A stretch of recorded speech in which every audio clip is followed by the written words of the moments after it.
1993 स्फोटाच्या खटल्यातले विशेष सरकारी वकील उज्ज्वल निकम यांनी सरकारच्या या निर्णयावर समाधान व्यक्त केलंय। त्यांच्याशी बातचीत केली आहे आमचे प्रतिनिधी योगेश खरे यांनी।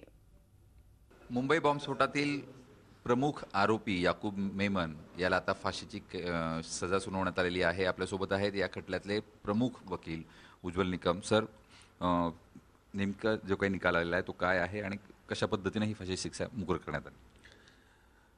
फाशीच्या शिक्षेची तारखेची निश्चिती हे एक महत्त्वाचं पाऊल मी समजतो, कारण 12 मार्चचा मुंबई बॉम्बस्फोट ही देशातील पहिली अशी मोठी दहशतवादी घटना होती की ज्या योगे 250च्या वरती लोकांचे प्राण गेले, परंतु एकाच वेळेला एकाच ठिकाणी 12 ठिकाणी स्फोट होणं याचा अर्थ हा मोठा प्लॅनिंगचा प्रकार होता।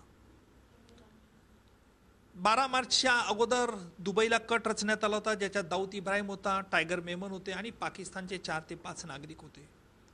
या कटानुसार 15 लोक दुबईहून त्यांना ट्रेनिंग करता पाकिस्तानला पाठवण्यात आलं। हे सगळे पुरावे आम्ही न्यायालयात हजर केले। याकूब मेमन हा एक चार्टर अकाउंटंट होता आणि चार्टर अकाउंटंट असल्यामुळे सगळ्या कटाच्या व्याप्तीप्रमाणे बारीक सारीक तपशील आणि पैसा पुरवण्याचं काम व्यवस्थित करणं हे केलं होतं। या मेमन कुटुंबियांनी 12 मार्चच्या अगोदरच मुंबई सोडलं होतं। आपल्या हस्तकांना फक्त मागे ठेवून स्वतः दुबईला पळून गेले, तिथून पाकिस्तानमध्ये गेले आणि म्हणून निश्चितपणे हे सगळं साबित करणं एक मोठं आव्हान होतं। आणि मला आज अतिशय आनंद एवढ्याच करता होत आहे की त्या मृतात्म्यांना, त्यांच्या आत्म्याला कुठे शांती मिळेल। पण एकूण खूप मोठा कालावधी यामध्ये गेलेला आहे, त्यामुळे अतिरेक्यांची मानसिकतेला फायदा मिळू शकतो एकूण पुढच्या काळात। आपल्या कायद्याप्रमाणे प्रत्येक गोष्ट साबित करणं ही सरकारी पक्षावरती जबाबदारी असते आणि आरोपींनी नेमका याचा फायदा घेत कुठलेही कागदपत्र मान्य केले नव्हते। हे आम्हाला साबित करावे लागले।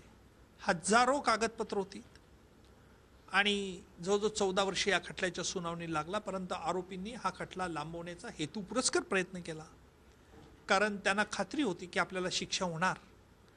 परंतु न्यायालयीन कैदी याचे फायदे अनेक असतात, अनेक सवलती मिळतात, जे शिक्षा झालेल्या कैद्यांना मिळत नाहीत।